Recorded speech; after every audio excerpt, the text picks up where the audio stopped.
Hello there, new president of the Women's Club. How are you?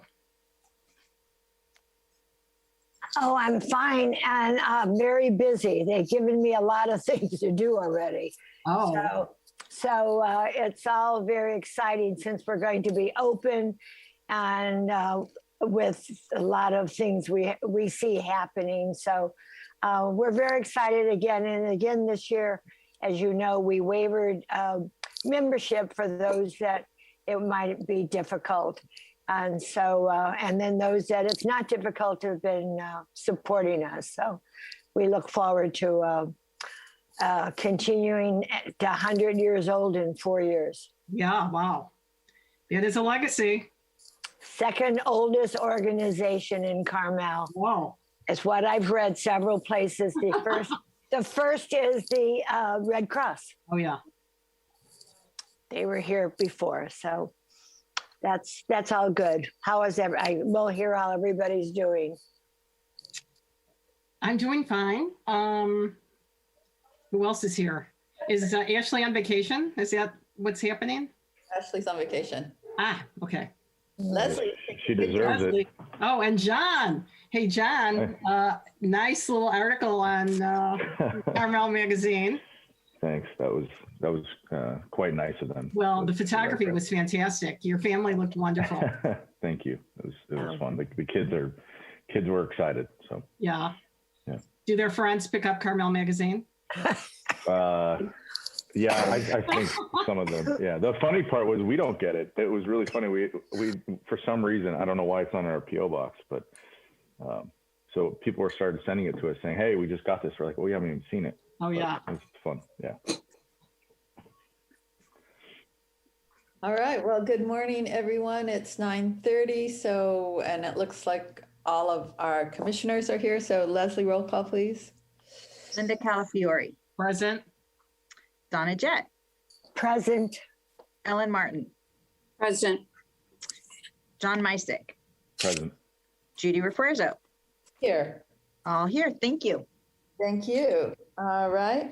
It sounds like we might have announcements from commissioners this morning. Anyone want to go first? Donna can go first.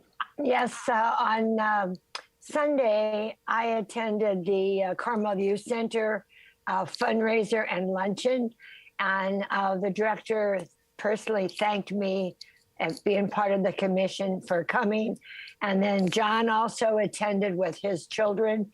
So I felt we should be supportive, in which we are.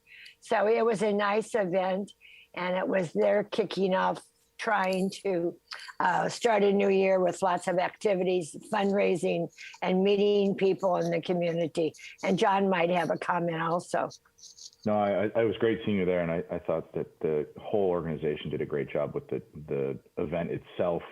And I think, look, critically this fall, I'm hoping our children get to go there, but a big part of it is going to be this bus system. We've historically had a bus system that would pick up from a couple of the different local schools and then drop off right by the youth center in the afternoons, and allowing parents to have a seamless transition to childcare in the afternoons. And then last year, due to COVID, we didn't have that. So, in talking with the director, it sounds like we're hoping that'll come back. Certainly, I hope it comes back, because there's a lot of people who need to get to school. It helps the parents out a ton. So, I just put that out there as something that I think is really important, that we make sure that we somehow have that bus system running so that we can get these kids to school in the mornings and picked up, but also to things like the CYC, which are so important. So is the reason funding, or is it COVID concerns? What's the problem? My understanding is that it was COVID. My understanding was not, it did not believe it was funding related, but, again, in these times, you've kind of got to push to make sure we get things back that we had before, if they're valued. So I just kind of put that out there as something I think is important. Is that the Carmel Unified School District's bus? Yes. And do they tell you what it cost, or what? Bus, yeah. I want to go back to, I think you can buy a bus pass. You buy a bus pass for the year. I'd have to look it up, but it's a couple $100s for the year to pick up in the morning, and to get, if you want to do drop off then in the afternoon. And you can specify whether the children are dropped off back at your at your home bus stop, or, you know, in this case, there's a bus stop at CYC that the kids can get on a specific bus, and it makes a couple stops and then drops off inevitably at CYC.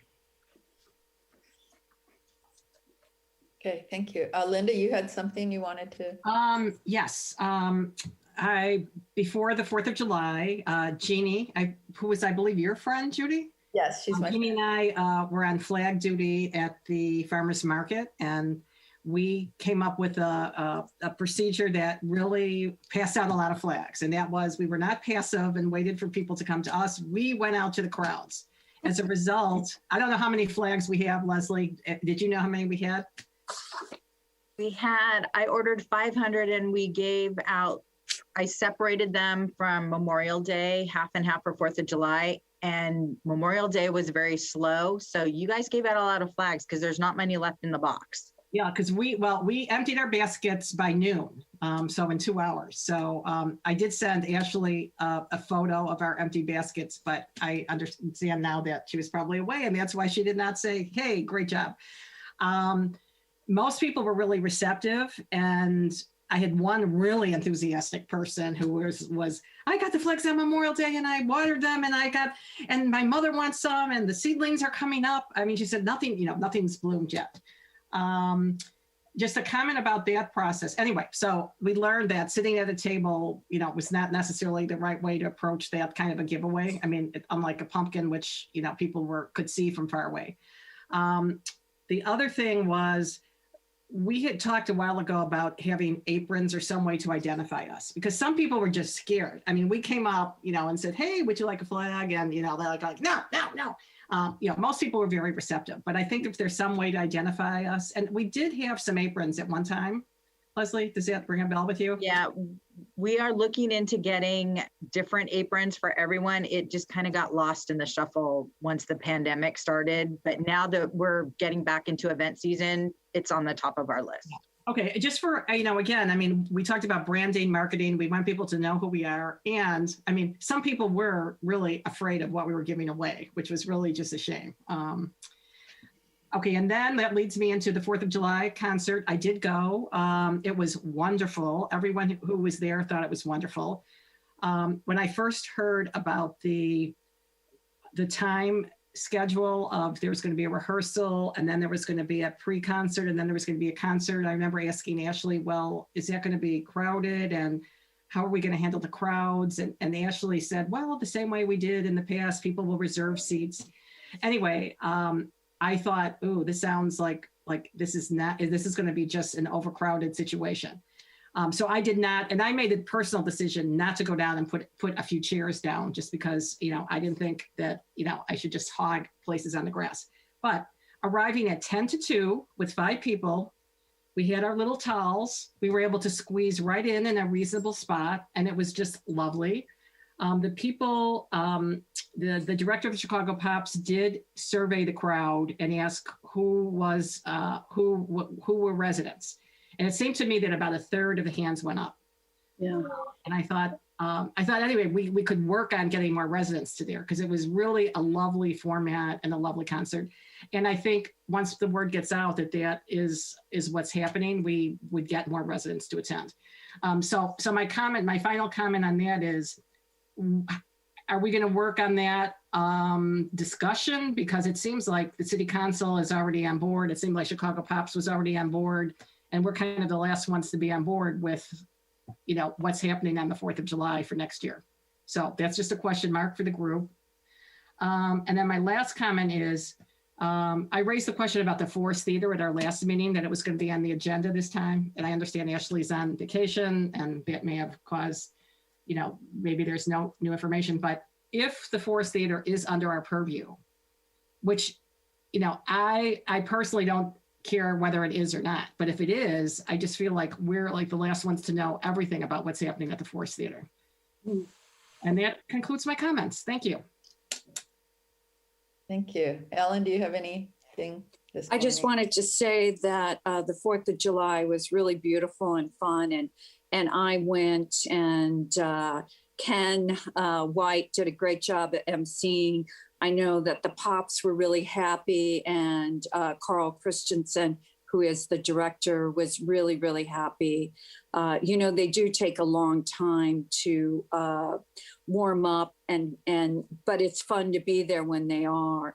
And then I didn't know that Heartstrings was going to play, and that was just an added, really nice element of the event. And usually I'm producing with Monterey their event, and then I go down and do an event in Greenfield. So I was so happy to be in my little hometown and celebrate 4th of July. And I also support the aprons, or even if we had name tags, to identify us, because Judy and I did the flags on Memorial Day, and we gave out quite a few in the end, and Judy was really giving them out.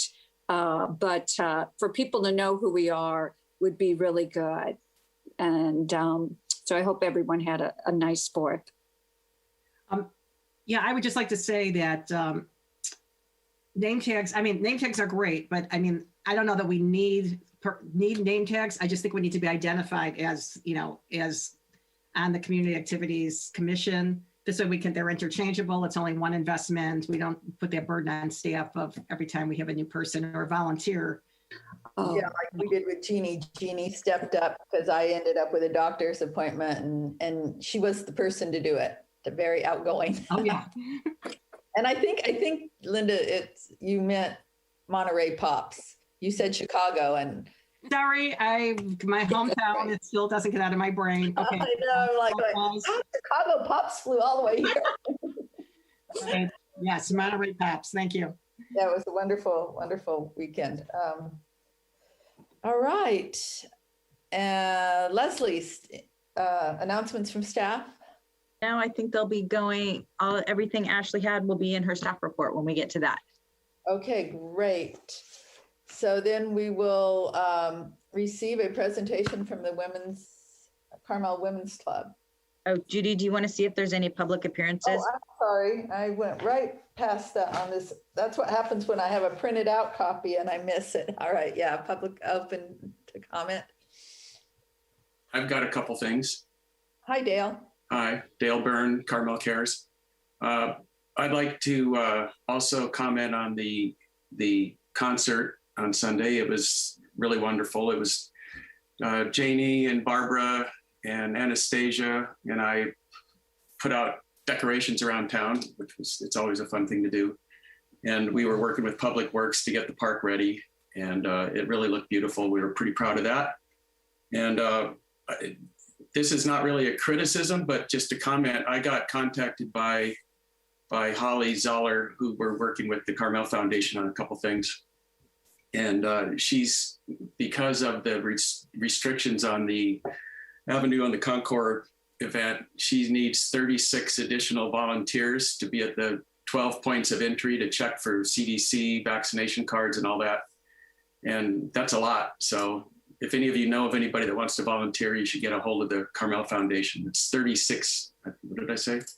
36 additional people in addition to all the people she normally has. So that restriction is a big deal. And I was just wondering, this concert to me sort of came up suddenly, and there were no restrictions, and people were packed in on the park pretty tightly. And again, I'm not making a comment that that's good or bad, but it's just interesting that she's got to recruit 36 volunteers for an event that people are maybe even more spaced out. So something to think about in terms of how we deal with this COVID thing going forward. Second, we've been doing this Median Minder program for about 9 months now, and we've sort of had to keep it quiet because of COVID, and we haven't really done a lot of recruiting, but we're now starting to do that. We put an ad in the Pine Cone, not for that particularly, but just a branding thing this week.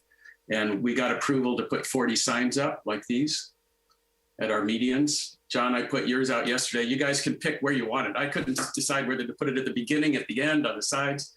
So I put it on the side. So you guys can go and move it where you want. But it's sort of one of these things where we had an idea to do something, and these signs sort of make it real.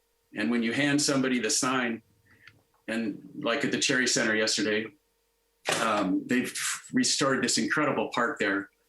And you can see that people are really proud of it. They really have taken ownership of it. And it sort of struck me like we've created this thing. I don't even know how to say it, but it's definitely a community engagement situation, and it's a little scary in a way. But Brandon was really great to work with us to approve 40 signs. If it works and we need more signs, we have to go to the council, which we're happy about because that's more promotion of the program. Bob Pereira's great. He's very excited about this. Obviously, it's saving them a lot of work, making things beautiful around town. So that's fun. And finally, we've been working on trying to reduce litter in town. We've got our pickup posse is working incredible down on Scenic Pathway. So Scenic Pathway is pretty much litter free now. But the rest of the town, we've got some passionate people. We probably have 10, 12 people that are going around picking up trash, and people that aren't even branded Carmel Cares are going around and doing it. But it's become clear to Shirley and me, who are the passionate people behind this, that we're not going to solve the problem with pickup posse and our grassroots thing. So we became an affiliate of Keep America Beautiful last week. And we need to put an advisory board together. And it's a serious thing. It's got to, somebody from the waste management area, city council person, chamber, different business people. So it'll be a group of serious minded people that really want to solve the litter problem. And some people think we don't have a litter problem in town, but every town has a litter problem. And our goal is to make Carmel completely litter free. And it's going to take a relentless effort and a lot of education. And that's what they do. They've been in business since as long as I've been alive, 67 years. And they're going to come out and train our group. And then we have to do an education process. It's a big deal. So it's a matter of that, plus recycle. We're working with the Public Works and ANYES because recycling is complicated and it's really a mess. So we're committed to doing that, and any help that you guys can give us, it might be good to have one of your commissioners on our advisory board. So we just want you to know that that's going to be coming down the pipe here pretty soon. That's it. Thank you. Dale, I want to commend your branding marketing strategy. I mean, it's fantastic. I mean, very few organizations get to that point where you're so identifiable. So kudos. Thank you. It's nice to see you on the street yesterday. Dale, could you hold up the sign? I couldn't read what it said. It's hard. It's backwards, sir. Can you see that? The sculpture garden is maintained by Friends of the Cherry. That's going to go up at the Cherry Center for the Arts outside and one inside. Nancy Heft, Hoeft, and her husband Denny have been working relentlessly there for the last year and have created an incredible garden, and they're still working. It's still probably half done. So we're going to have an event for Carmel Cares volunteers and donors there at the end of the month on July 31st. Certainly any of you that want to come, 11:30 to 1:30. And it's sort of fun to see, have an event at a park that was created by our volunteers. So Dale, was each one of those signs personalized like that one? Yes. Yeah, I love to make signs. I've told you guys that many times. I've got printers, 2 laminators. So they get printed like this. And then, so Deanna and Diana have an easement, 200-foot easement on Palu. And it was just cool when you hand them the sign and they go, this is our little piece of real estate that we own now. And they've cleared weeds, they worse their butt. It's unbelievable really what they've done. So yeah, they're all personalized, and then I laminate them with UV lamination. I seal the edges. We'll see how it holds up. The galvanized signs are really inexpensive. They're like $3.50 a piece. So by the end of next week, we'll have 40 of them out. And some of them say, you can see this one. Oops. Uh-huh. So there are some really nice ones that people haven't adopted, or else they've been taking care of it but aren't official. So we're looking for those people too. So why are you limited to 40 since you're making them? It's a planning commission thing. Brandon and I met, and we had several things we were talking about. And rather than make a big production out of it right off the bat and go to the council, and he has power to do 40 signs for a special purpose thing like this. And it's sort of an experiment. We'll see how it goes. We'll see what people say. Some people might not like it.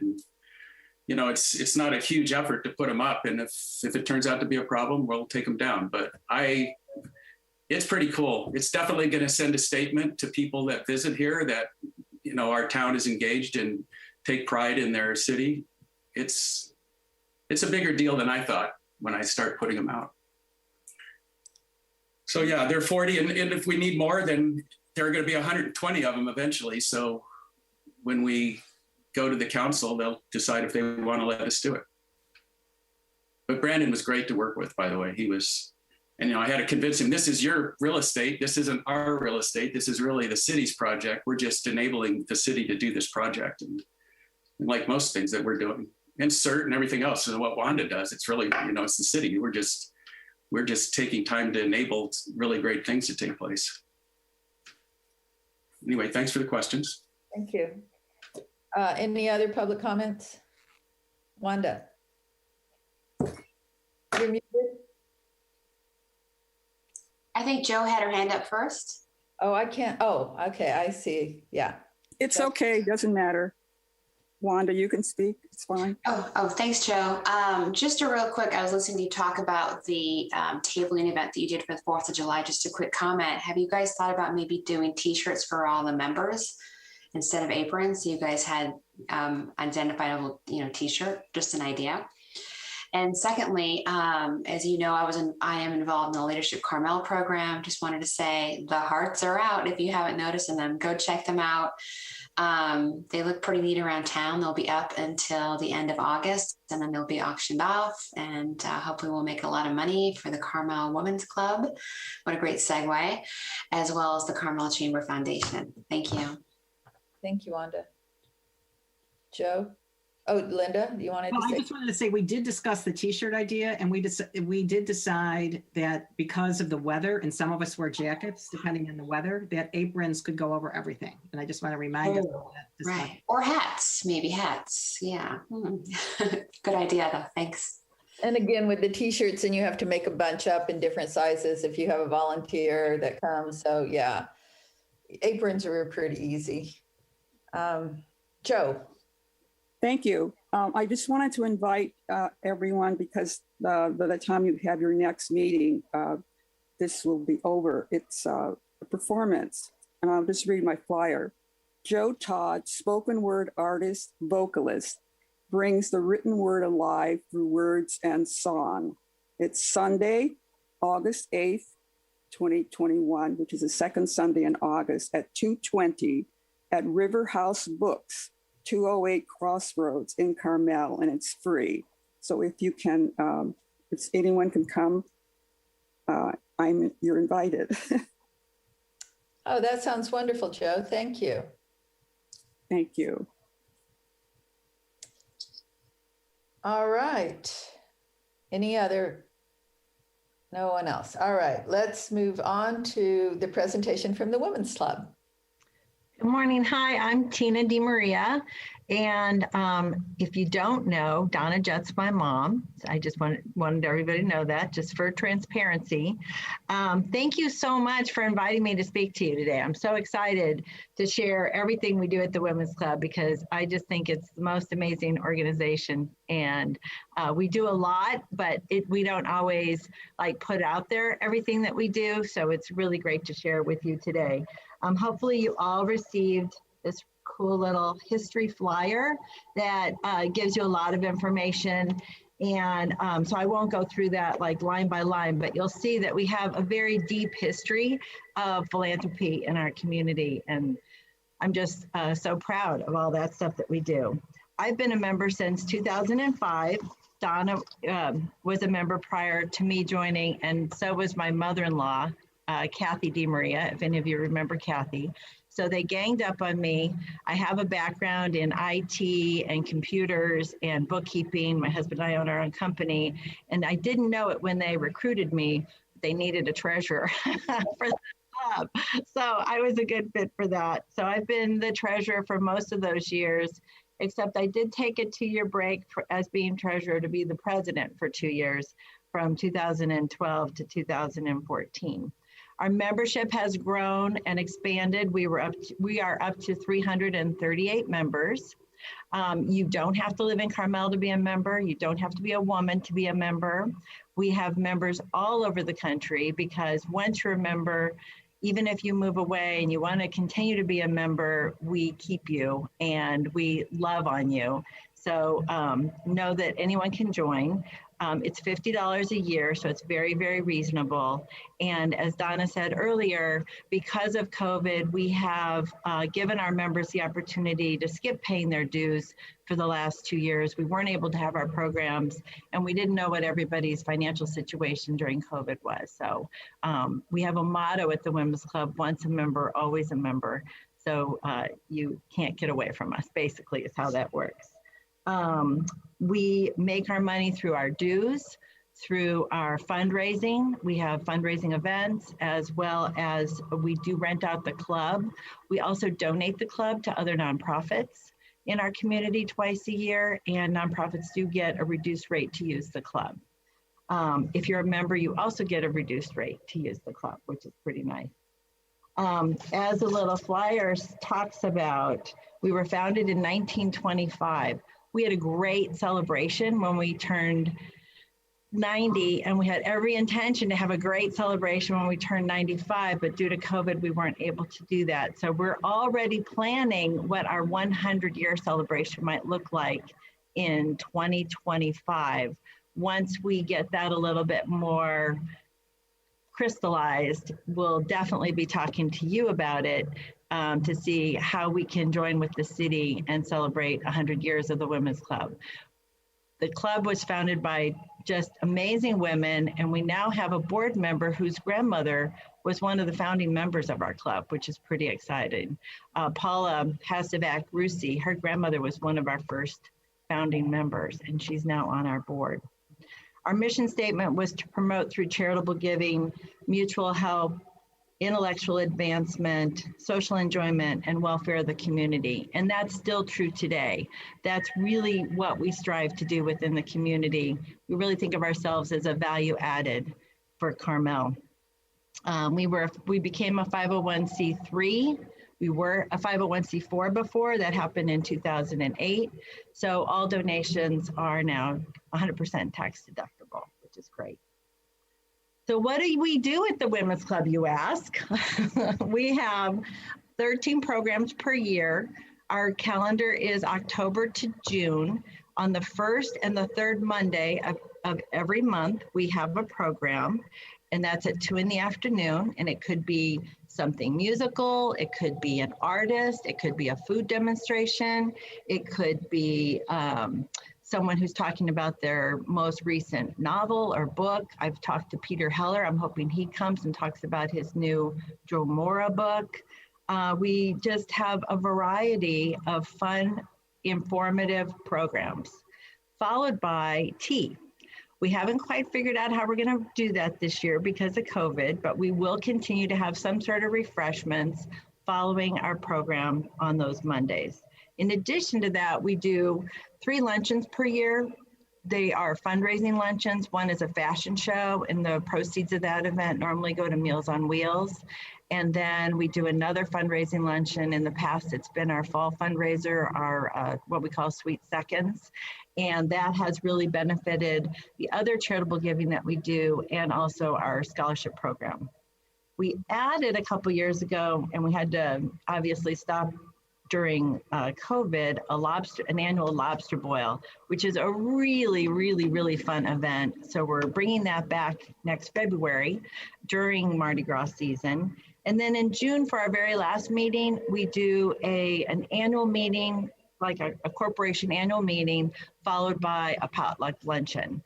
So that's kind of how the calendar lays out for us. In addition to that, we do as much community outreach as we can. If you were involved with Carmel's 100th anniversary parade, we all dressed as suffragettes, and we were a big part of that celebration. It was really, really fun. We also participate each year in the Halloween parade. We have a group of our members who always dress up and bring their pets and march in the parade. We have a banner. We love the 4th of July. We are so sad that we weren't able to do that the last 2 years. And we're the booth that gives out cookies, so we're pretty popular. since we give everyone a cookie. The other things we've done in our community is we hold an annual flu vaccination clinic at the clubhouse, and we were able to do that even during COVID. We did it all outside. We partner with the VNA on that, and it was great because not only did we provide the flu vaccine for people in our club, but it was an opportunity and a safe way to at least get out of their house and see people for a few minutes. And so that was really, really popular. We had quite a few members volunteer with Chomp and Montage this year as volunteers for the COVID vaccine clinics. I participated in that, and that was really wonderful. And it just felt like finally we got to do a little something for the community. We've made our clubhouse available to the city in the past for community meetings. Back when Jason Burnett was mayor, and there was a lot of meetings about the parking meters. We had citywide meetings at the clubhouse for that, and that was fun. And we're always available to try to make the clubhouse available to the city for different things like that. And again, we do donate the clubhouse to other nonprofits, and we are a member of the Carmel Chamber of Commerce and have been, I think, for almost 8 years, and we love to partner with them on events as well and just be able to reach out into the community. What else? Okay, our scholarship program, which we are so proud of. We established our scholarship program in 2010. We named it Women to Women because we do target women who are returning to school, and we also target junior college, women who are applying to junior college. So these are women who have taken a break from their education and they wanted to go back to school, and there's not a lot of scholarships available to them as an older student maybe returning to college. So that was established in 2010, and we awarded our first scholarship in 2011. To date, we've awarded 53 scholarships or given away almost $55,000 to women returning to school. And we now follow them even after they matriculate from MPC to a four-year university. We continue to support them through their education until they finish. And we are so excited that the leadership group this year, the graduating class, chose the Women's Club as a way to push some of the money that they're raising out to scholarships. So we are establishing a brand new scholarship, and we're calling it the Heart of Carmel or Leadership Carmel. We haven't quite zeroed in on the name, but it will target women who are returning to school or going to school and want to give back to the community in a big way. All of our scholarship recipients, one of the big pieces of how they're chosen is their commitment to philanthropy, commitment to community, and making not only their life better, but the life of their family and their community. So we're super excited not only to have a heart in front of the Carmel Women's Club, please stop by and see it, but to be part of this new scholarship program that's going to benefit our community even more into the future, and hopefully for a long time, depending on how much money the hearts make. During COVID, we decorated the clubhouse for every single holiday we could think of, just to try to cheer people up. We had people come by and take pictures in front of the clubhouse and enjoy that. And we probably won't be able to continue doing that because you basically couldn't come in the front door because of all the decorations.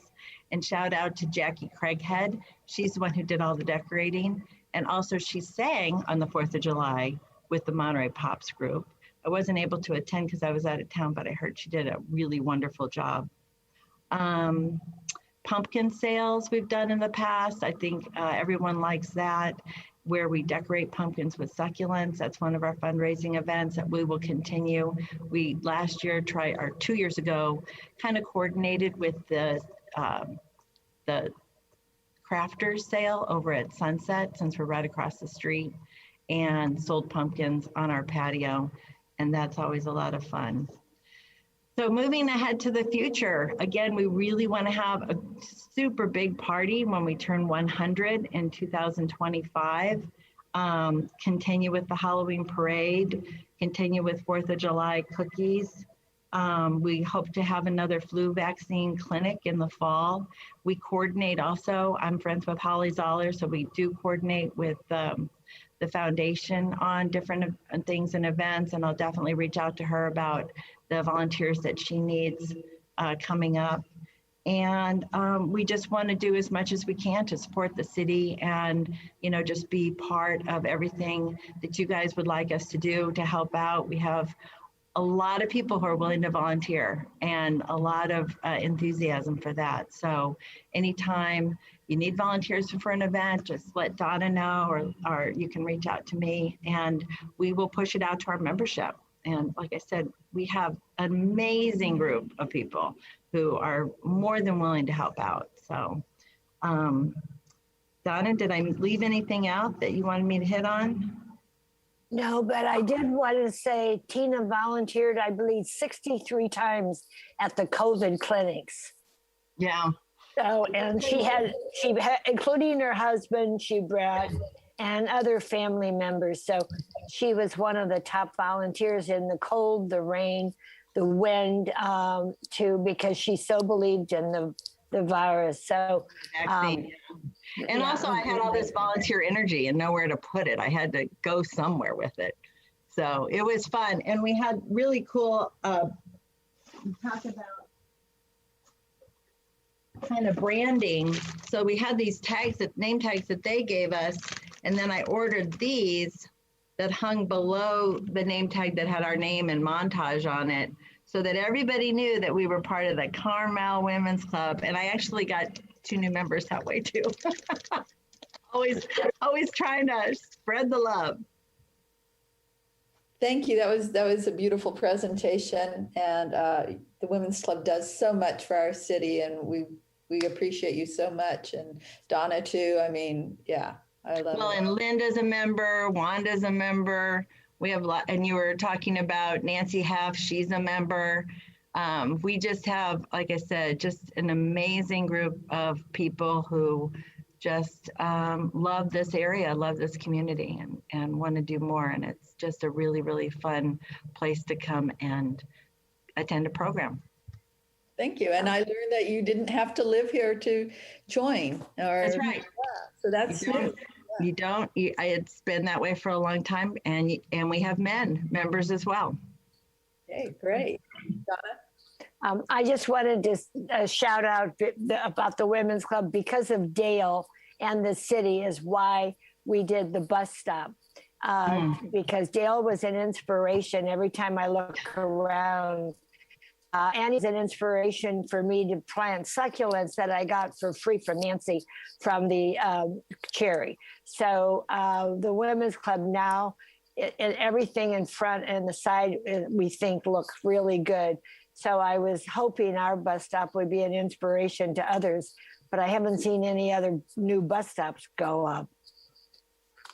And the bus stop came with a brand new trash can, which I'm hoping, and it looks lovely with our heart out front. You have to come and see our heart if you haven't seen it yet. It's got poppies and quail, and it's just gorgeous, and front and back. Sorry to interrupt, Donna, but it's a long-term project. You and me aren't very patient, but I'm learning to be patient. It will happen. And I just have to say, the Women's Club has been a huge inspiration to me. I went to a couple meetings just before COVID hit, and I was so sad because I just wanted to keep going. It's incredible what you guys have done, and I look forward to working with you over the years. Send in your membership, Dale. We need your membership, Dale. Go to the website. You can get a member application there. I'm going to join. I will. I promise. Keep up the good work. Thank you. And thank you for having me today. I really appreciate having the opportunity to share all that we do. And like I said, when we start up again in October, please come to a program and enjoy being with the group. They're so looking forward to getting together in person again. Everyone is so starved for community. Thank you. May I make a comment also, Judy? I just wanted to say that I did a program at the Women's Club, and it's really a marvelous place to perform. And I'm ex-member. Thanks. Thank you. Thanks, Joe. All right. Next on the agenda is approval of the minutes from the May 11th regular meeting and May 25th special meeting.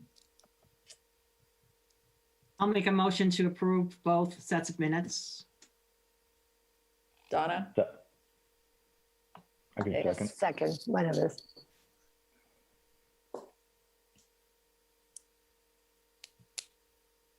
Sorry, doing double duty here. Linda Calafiore, Yes. Donna Jett, Yes. Ellen Martin, Yes. John Mysick, Yes. Judy Refrozo. Yes. Approved. Thank you. Thank you. Next is receive an update on the farmer's market. As Leslie? far as I know, everything's going great. I haven't been here for the last couple, and thank you to Linda and I guess Judy's friend who did the flags. Jeannie McCulloch, yes. That was great. You guys did a wonderful job. I can see from the amount that came back. And we're still getting a lot of signups for the community tables. And that's all I have. Does anyone have any questions? I just say I actually met two young families in the Denver airport flying to Monterey, and they had a house out on the point, and they specifically highlighted that they were excited to take their kids to the farmers market because they had gone a month or two prior on their last visit and thought it was so fantastic. And they were from Kansas City, and so it was really neat to have, I mean, totally unsolicited, just a very positive view. And they ended up going and getting flags. And so they just had a great time. So that was really neat to hear. Great. It's Wanda? Yeah, just an FYI, Thursday, the Carmel Neighbors Group will be at a table at the farmer's market. And then the following Thursday, Carmel Search will be at the farmer's market as well. So I'll be wearing two hats again. Great. Come by. Joe, is your hand up? Yes, I wanted to know, is this the time to ask Leslie? I asked the last time there was a meeting, but when are the community organizations going to be at the farmers market? Because like I just found out that the Legion is going to be there not until November, but there's the groups, they have a certain time when they're going, like the CAC goes, like it's the third Thursday or something. The CRA is the last Thursday of the month. And then we have a calendar, and I'll talk to Ashley. We've been trying to put it up on the website, like under the city's website on the front page, there's the calendar. So we've been trying to put him there, but I apologize. I've been having trouble keeping up with it. So I'll talk to Ashley to see if maybe we can put it up on the website, the full calendar. Great, thank you, thank you. Great. Yeah, that was a good question, Joe, because I was wondered how people found out if they weren't coming to our meetings and seeing our agenda. So thank you for that question. Anyone else want to comment on the farmers market?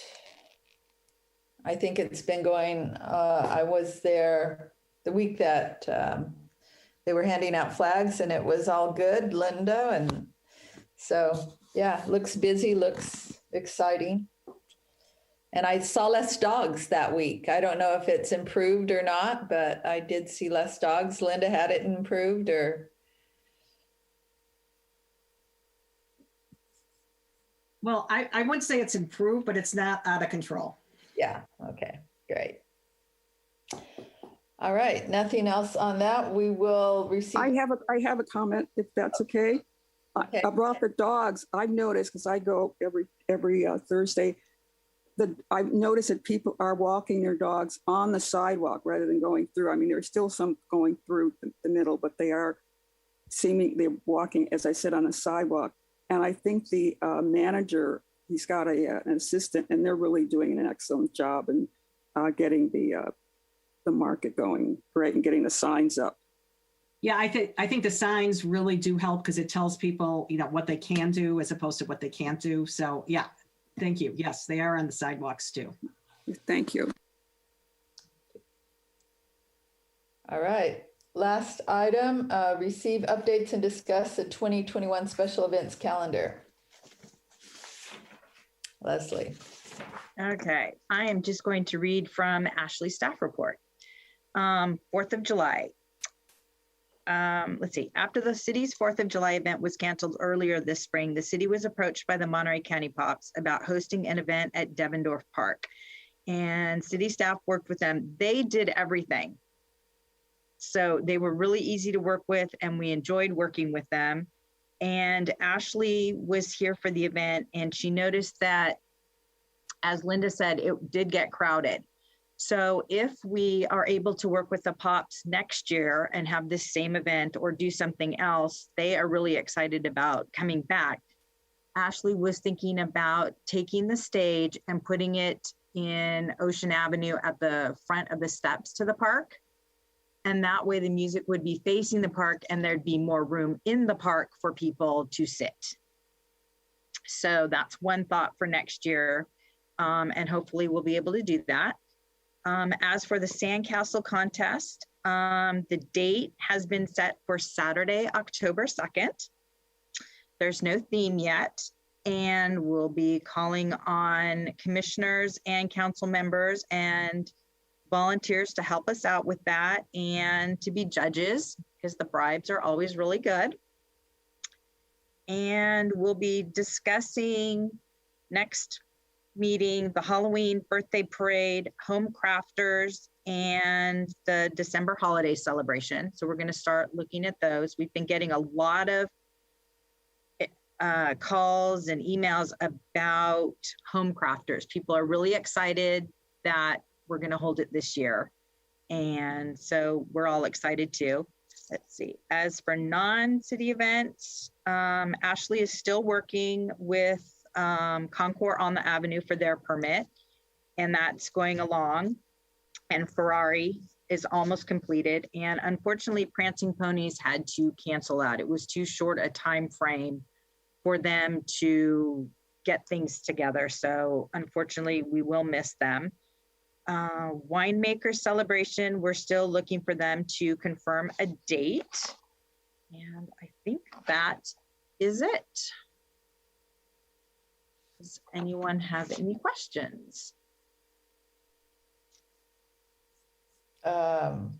Thank you. I'm trying to check and see if we missed anything that I wanted to ask about, but anybody else can go ahead first if they have something.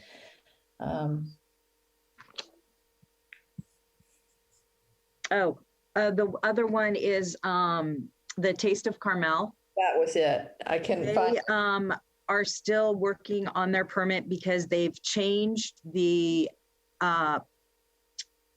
layout. It looks like they're going to do Ocean Avenue and then 6th or Mission between 6th and Ocean. So make it kind of an L. So they were still finalizing some details on that and they should be coming back to us in August. Okay, and then that will show up then. Yeah. Okay, good. And then I think looking at the calendar here, I think that was, the other ones are standard. And the pumpkin roll, we're still kind of discussing because that's another one that takes a lot of staff. So we just have to determine if that's going to work or not. Right. Donna? Leslie, the Art Association, they haven't come back to try and have their event this year. You know, they moved it last year, and I know it's popular and wonderful. So I'm just curious an update. They had talked about it, but the last I heard and saw on their website, they had just decided to cancel for this year and come back next May in 2022.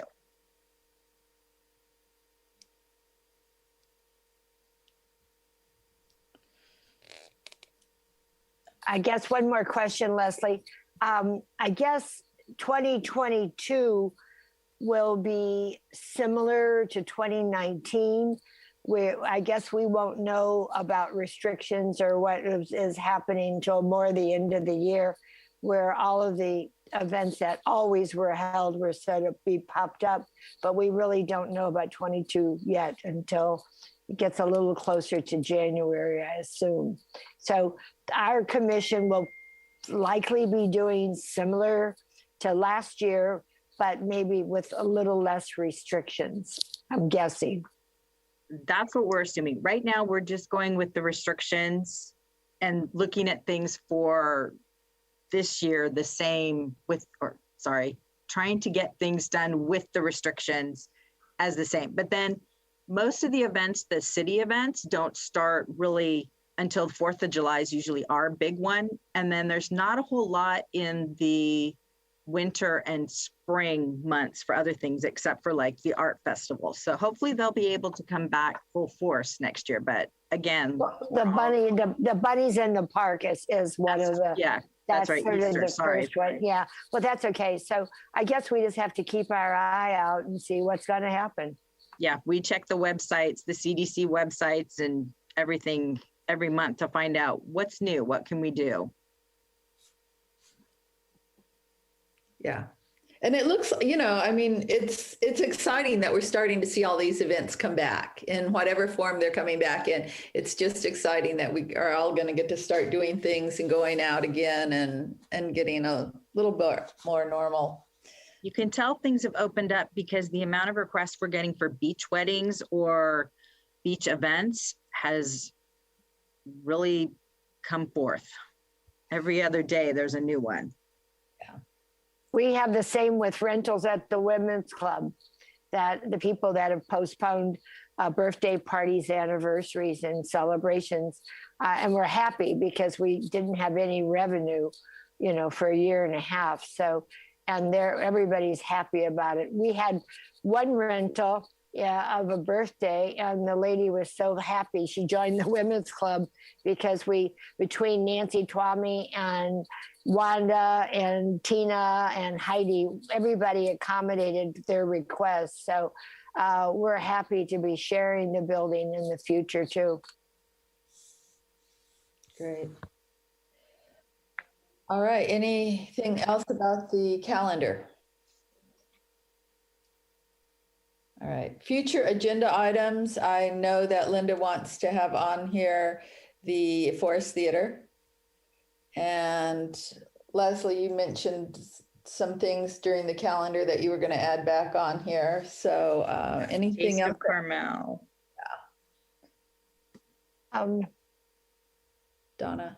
I don't know if it's important, but the Scout House, I mean, every few months we find out there's no change, but and there probably isn't, but what and where is happening with the Scout House, just an update. And maybe even a Vista Lobos update, Donna, now that you said, are all the groups back in there, or are they still not allowed to? So, just an update of what's going on. Is the city collecting money? Yeah. Yeah, I agree. And with all the properties that are under our try to enhance those groups or those properties, an update starting in the new year, what the city is, if they have a plan or everything's on hold or what's going on, I think would be a good time. Thank you. Yeah.